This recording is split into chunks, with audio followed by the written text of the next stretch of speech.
What we did here was I was challenged by one of the founders, two founders for AEA, two founders for Soundcraft. One of the founders back 2 years before our 50th, I was describing things I was imagining doing to celebrate. And he said, you know, Wes, I own all your mics because you make some of the best mics in the world, but you've never really learned to do really cost-effective engineering. And I went, well, we don't make a lot of microphones. Right. Now, we're really limited by, we make, you know, if we make 250 of something a year, that was a lot. And it takes a lot of time to build something that looks like these things. Oh, this thing. Like this. There's a lot of hours. It should be another $1,000 that we charge. It is a flagship, you know, aspirational mic, but the hand work on this, if you miss it when you're sanding it, 6 weeks later, you'll have it back because it'll be stripped and redone, and it's time to try to do it again. It's not a fun project. Everybody who works for us has probably done this at one point, including myself. Yeah. And you go, well, our managing director, my wife, because we're only 14 people, and she's very good at this, but she's not in love with this. Right. She said, why do we bother?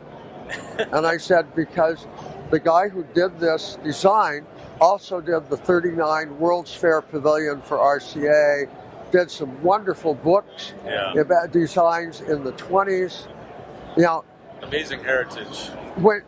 I really loved the machine age and then the streamlined modern, which this is. And he did the 77D, he did the 44B and BX. Yeah. And I just want to do art. You know?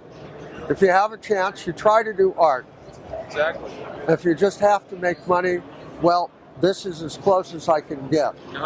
Because we boils it down. I'm sorry, I keep bumping the amateur hour over here. What we did with this was we addressed every problem we could imagine that we had learned solutions for. Yeah. It has a really big-ass transformer. We worked for 5 years for doing the work on it. And it's just an articulate, gorgeous-sounding transformer that allows us to have a buffer amp, a JFET, that we can run off phantom power. And that means you don't have to use anything special in terms of gain. Our preamps all have 80 plus dB, but this one has an extra 12 dB of gain.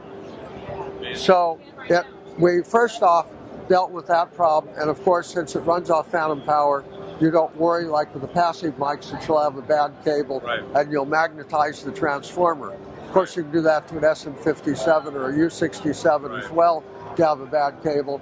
Most people don't know these problems, but I've been doing this for 50 years, so I have a lot of just, I have run into this problem. Let's not let anybody else run into this problem if we can avoid it. So we design out everything that it's all machine parts, so it's easy to take apart and service. And with this windscreen, not only with this windscreen, I can say Peter Piper picked a peck of pickled peppers. If Peter Piper picked a peck of pickled peppers, how many pickled peppers did Peter Piper pick? Well, it depends on the size. Now, if I take this off, even though we got triple filtering, now Peter Piper picked a peck of pickled peppers, you can feel the plosives. Whereas with a microphone, what we really want is we don't want stuff below 20 hertz. We want just to hear it, but we want to hear it well. And this one is hands down the best, most protected on music, on voice, highly articulate, and $900. Amazing.